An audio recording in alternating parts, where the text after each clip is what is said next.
Good morning, kids. Today we are going to start Chapter 62 Traffic Rules and Chapter 63 Child Safety. So let's start with Chapter 62 Traffic Rules. Wherever we go, there are rules. There are rules at a school, there are rules at home, and there are rules even on the road. So in this chapter, you have to tick what you think is right and cross what you think is wrong. First, always walk on the footpath. If there is no footpath, walk on the extreme right hand side of the road. So, yes, this is correct. We should walk on the footpath. Second, if a car is still far away, run across the road without looking. So, no, this is wrong. You should not run across the road. Third, put your hand up to stop the rushing traffic and walk across. So, yes, it is correct. You should put your hand up to stop the rushing traffic and then walk away. Fourth, ignore the zebra crossing or footbridge. So, no, you should walk on zebra crossing or footbridge. Fifth, while on the bus, shouting or making a noise will make the driver happy. So, this is wrong.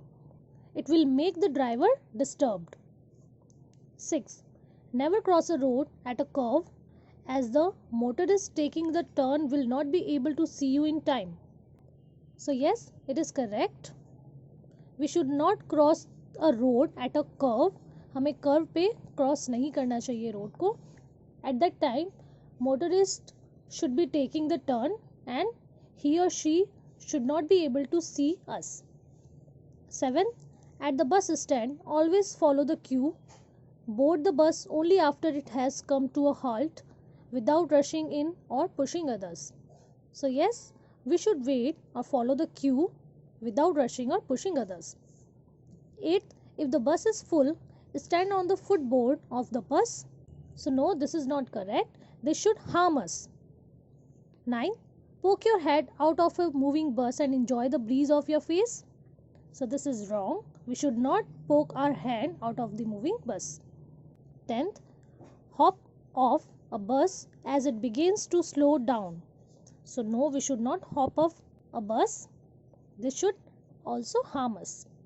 So, these are the basic traffic rules that we have to follow. Now, let's move to Chapter 63 Child Safety. It's very important for all parents and children to watch this about child safety. This will help you to understand about good touch and bad touch and how to be alert from bad touch. So children, I am going to tell you about good touch and bad touch. First we will know about good touch. It feels good to be hugged and kissed by someone you love or trust. For example, when mommy gives you a hug and kisses you after you wake up. When your daddy gives you a good night hug and kisses you before going to bed. When your grandma or grandpa come to visit you and give you hugs and kisses and express their love and affection. Now I am going to tell you about bad touch or unsafe touch. When someone touches you and you don't like it, it's a bad touch or unsafe touch. There are 4 private parts in our body which others should not touch or place their hands on. They are lips, chest, between your legs and buttocks. Another very important thing is when your parents are bathing you, they might touch these private parts. Sometimes the doctor may also touch those parts, but only after due permission of your parents and in their presence. Do you know what happens when you disturb a puppy? Yes, it barks. Do you know what happens when you touch a butterfly or a bird? Yes, it flies away. In a similar way, if a grown up touches any of your private body part, first of all, you must scream loudly, no. Then you must run away from there to the nearest safe place. Finally, you must inform about the incident to your parents grandparents, or any adult whom you trust. Let's understand this with a story. A small girl named Ramya lives in a house with her parents. One day, Ramya's mother prepared special dishes on her birthday. Usually, they exchange these dishes with their neighbor family. So, her mom asked Ramya to go and give them to neighbor family. Ramya happily took the dishes and went to the neighbor family and knocked at the door. The neighbor uncle opened the door and invited her inside.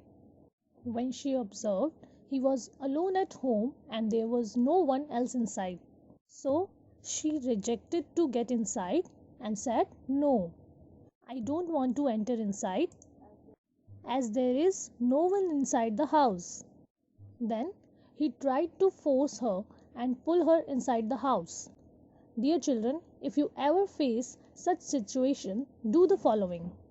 First of all, you must scream loudly, "No."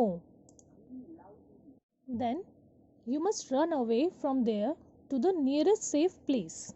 And then you must inform about the incident to your parents, grandparents, or any adult whom you trust. In some situations, the strangers may try to convince you by saying your father, mother, relative met with an accident and he would take you to the hospital in the car. But you should always say no. There is also a child helpline number, that is 1098. So if you ever face such situation and nobody is there with you, so you can call on this number and they will help you day and night. With the help of this information, you can help yourself and others. Thank you.